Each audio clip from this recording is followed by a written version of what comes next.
Now at 6, displaced tenants of the Concord Hills apartment complex here in Hartford are getting a little bit of support from city council members. I'm Kaylee Collins in Hartford this morning, and coming up, I'll tell you how. State leaders are looking for new ways to address what they call a homeless crisis in Connecticut. I'm Angelo Bavaro, live in New Britain this morning with a preview of the governor's announcement about a new plan to address that issue. Milford residents say drivers have a need for speed, and it has them greatly concerned for their safety. I'm Kay Pattyfoot. Coming up here, how the city plans on fixing the problem. All local, all morning. This is Fox 61, Connecticut's news station. 6 o'clock. Good morning. Thanks so much for starting off your day with us here at Fox 61 and Fox 61 Plus. I'm Erica Arias. And I'm Tim Lambers. Happy Tuesday. Let's get you the forecast in case you haven't headed outside yet. Meteorologist Matt Scott joins us now. Good morning. Matt, good morning. Welcome back. Thank you. Nice day. We got your big storm to welcome you back. I'm There you so go. excited. Where you should be. I left to avoid those. Well, there you go. Failed that one this time round. Back just in time. That exactly. Today is fine. Let's make that clear. It's not a great day. It's kind of drippy and dreary out there, but the big event is coming tomorrow. Temperatures in the upper 30s, drippy, but yes, but not really seeing anything in terms of black ice out there. Temperatures a little too mild for that. It's dry now, but we are looking for what I think will be a big change in the forecast starting overnight tonight into tomorrow. Satellite radar picture shows the story. We've got a lot of clouds out there, wind out of the north and northeast. The big event, you see all this rain down to the south, and you go, oh, okay, this is going to be an issue.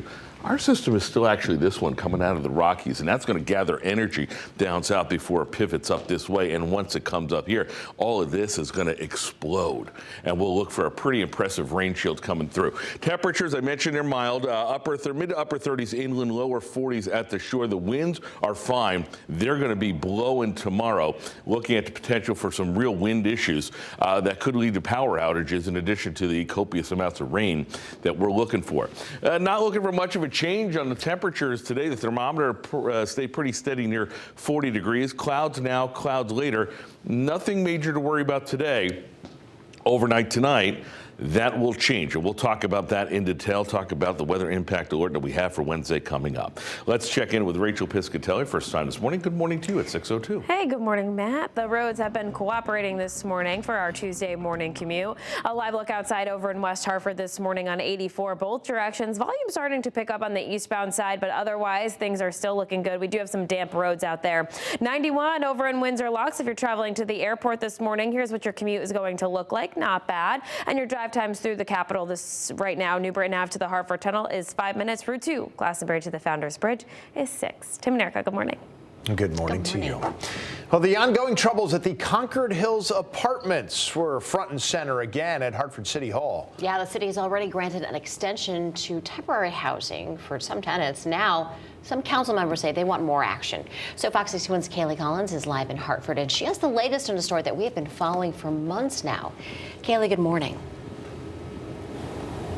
Good morning, Erica and Tim. Yeah, that extension came late last week, and it allows these displaced residents to stay in their temporary housing, which is hotels provided by the city, until at least early January. Now, a resolution passed last night pushes that a little bit further. It's asking the city to put a little bit of pressure on the landlord, which is Grayhill Group, to make the necessary repairs. Without those repairs and without that extension, these folks would have been struggling to find a new place to live as of later today. That was the original deadline for that temporary housing. Now, this all gets started back in August when a fire struck this area, this building here, and forced these folks out of their homes. Since then, tenants and other advocates say that the landlord, Grayhill Group, has been dragging its feet in making those necessary repairs, which originally were only supposed to take about 2 weeks. Displaced tenants have been anxiously waiting for those repairs to be completed for months now while staying in that temporary housing provided by the city. Now, City Councilor Joshua Mitchum says it's time to hold the landlord accountable for the work needed so that these families can return to their home. But the point is to pile legislation and work and cost upon this landlord, because this landlord is a crook and we want to make his life miserable. And on top of that, we want these apartments to get fixed, which is why I had proposed, frankly, that the city should just go into the building and fix the apartments. Now, city council members say they came by this area and haven't noticed many repairs made, if any, at this point. They also say they believe that Gray Hill Group is deliberately delaying these repairs so that they could keep these displaced tenants out and then raise their rental charges for their apartments. Reporting in Hartford this morning, Kaylee Collins, Fox 61, Connecticut's news station. All right, Kaylee, thanks so much for the update. We'll check back for sure. Oh, meantime, at 6:05, as the cold settles into here, Connecticut, state leaders are looking for ways to help those most vulnerable. And today, Governor Lamont is going to announce a new state initiative aimed at making sure that families with children have roofs over their heads. Fox 61's Angelo Bavaro joins us live outside the Human Resources Agency of New Britain with more. Good morning. Tim, Erica, good morning. This is where Governor Lamont is set to make that announcement. A little bit later this morning, joined alongside housing advocates and other state leaders.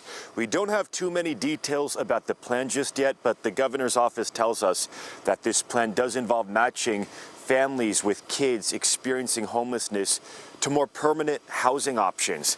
And now let's paint the picture of what this issue looks like on a bigger scale using some numbers. This issue of homelessness in Connecticut, state leaders call this a crisis. According to Connecticut's annual point-in-time count, the state's homeless population increased for the third straight year. We're talking about a 13% rise from January of 2023 to January of 2024. And that count of homeless families with kids also increased from 310 households in 2023 up to 362 in 2024. And of those households, 677 people were kids. That is up 94 from last year. Now, you also have to take into account here, this count understates the true number of the homeless population in Connecticut. Local organizations tell us they're focusing on keeping people in their homes and helping them warm their homes in the winter. Part of that plan includes a rapid response cash fund. We have to think a little bit upstream and preventative and not always responsive, rapid responsive to the issues.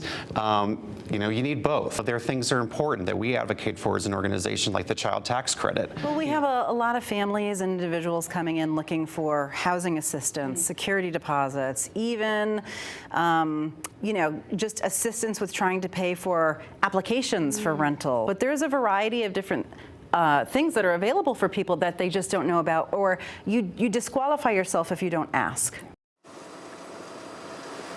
Now, people who need that help, you can go to the 211 site or call the line to be directly connected to local resources. And we also have information on our website about how you can apply for United Way's Rapid Response Cash Assistance Fund.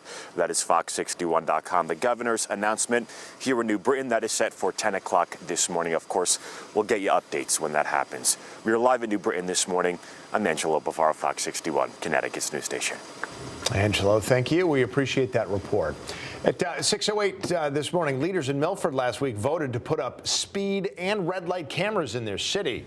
But before those cameras can be installed, the plan has to go before a public hearing and then back to the Board of Aldermen for another vote. After that vote, if everything goes well, the plan goes to the State Department of Transportation for final approval. Fox 61's Kay Pattyfoot spoke with people in Milford about their concerns with the cameras. Traffic concerns are on a lot of Connecticut residents' minds. Milford Police Commission held a public hearing meeting regarding speed cameras and red light cameras in the city. I've also had the experience of slowing down for a yellow light. Wow, I do that. And I've had people come up behind me, slam on the horn, go around me and give me the finger. So, it's happened more than once. As a resident of that area, you can see the cars flying off the Washington Bridge. You can see them speeding up to get onto the bridge. Milford residents want something done about speeding in their city. It's absolutely absurd how fast people go. That's why Milford Mayor Anthony Giannatasio wants to implement speed cameras and red light cameras around the city. This will protect pedestrians. This is going to change behavior in driving. And one of the biggest complaints as a mayor is speeding. Residents agree. They say drivers are acting like they are in the Fast and Furious movies. We have a problem. Speeding is rampant. It's happened to me many times where people even approaching a red light have gone right around me, blazed through the red light. We have 4 fatalities a year on average in Milford now, which is a very small city. The proposed cameras would be installed in school zones as well as on some residential streets where speeding is high and near the Connecticut Post Mall. Residents like Bryson Hull feel the cameras will take away from the city and has alternative ideas. Speed bumps, more traffic. Let's go with the model of the state of Maine. State of Maine used to put an empty cruiser at the start of 95. You come into the state, and it's well known. If you're from out of state, you mess around, you speed, you're going to get a ticket. Milford isn't the only city considering these cameras. Bristol and Waterbury have also had meetings about installing similar cameras. Nothing has been decided yet, but Mayor Anastasio said these cameras will help police investigate crimes involving stolen cars. In Milford, Kay Patty Foote, Fox 61, Connecticut's news station. Okay, thank you. Well, colleges and universities across the state are facing budget cuts as fewer students are enrolling.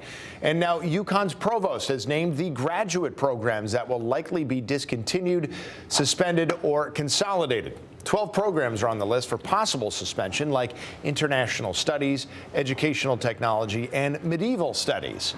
And there are 5 programs that are on the chopping block outright. One is a master's program that has 1 student enrolled. The other 4 are graduate certificate programs with no students enrolled. And then on top of all that, another 18 programs are still under review. Now, the provost's report does not name which programs would be consolidated, but the Board of Trustees will take up the matter during its meeting tomorrow.